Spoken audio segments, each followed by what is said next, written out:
Welcome back to How Not to Play Like Wil Wheaton. This week we'll be reviewing a worker placement game that puts the players in the roles of the powerful, secretive NPCs in D&D. Lords of Waterdeep.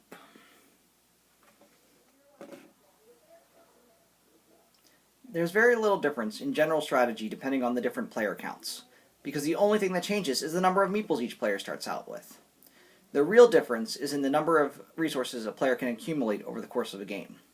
In a two-player game, you have all the time and meeples you need to gather all the resources you could ever want.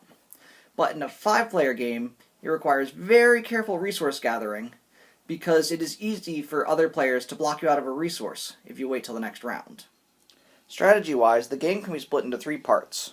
The first 2 to 3 turns are the early game, the next 3 to 4 turns are the turnover period, and the last 2 turns are completion.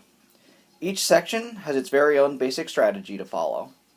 The beginning phase is a time when the two most important locations are Waterdeep Harbor and the Builder's Hall. Everyone starts out with 2 intrigue cards, and with no rush for needing a specific location, placing a meeple there essentially gives you a free action. The Builder's Hall acts in a similar manner. Every time someone else uses your building, you get resources without using a meeple. You want to make sure you buy at least one building during these first couple of turns. These resources can often give you the extra edge you need to complete more quests than your opponents. Now, building selection is important. If possible, you want to buy a building that is going to give you resources that you can use to complete the quests that match your lord. I.e., you wouldn't want to pick up something that gives you wizards if you're looking to complete arcana quests. You also want to try to buy buildings that people will use, so take other people's quests into account as well. If everyone has quests that require clerics and not wizards, maybe the first building is not the best option. Instead, you want to buy that second building that gives you clerics or the choice of your cubes instead. Buildings with victory point rewards are tempting because they are straight outright points.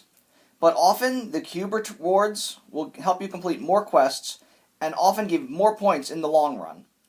One last factor is to consider how long a building has been sitting out.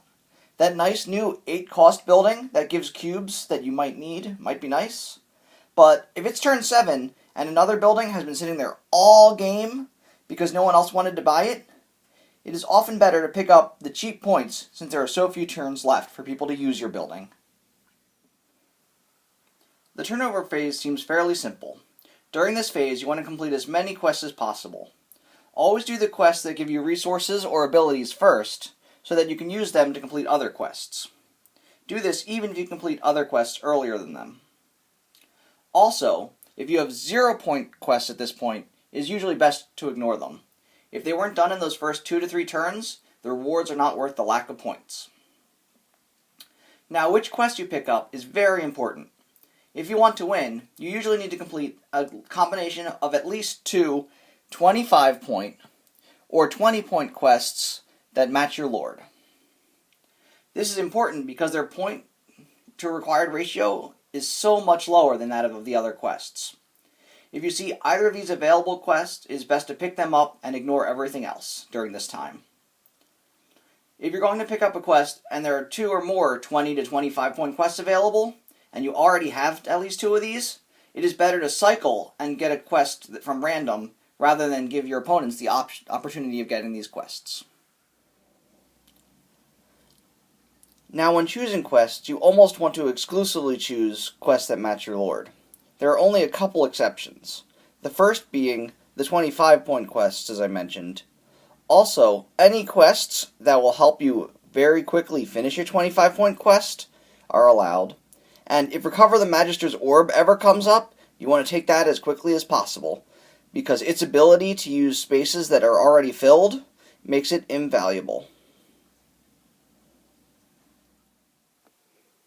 During this phase, it is helpful to watch what quests other people are picking up, so you can determine who you will be fighting for resources with in the final stage of the game.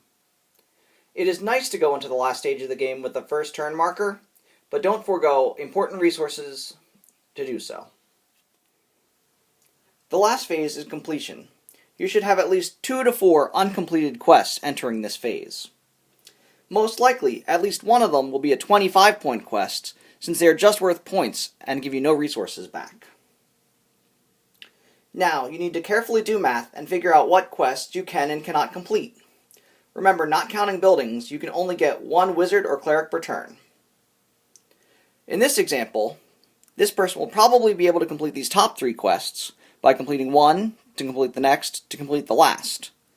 But this 25-point piety quest is probably impossible, because he only has 2 clerics, and he needs 5, yet there are only 2 more turns left in the game, so he can only reliably get 4.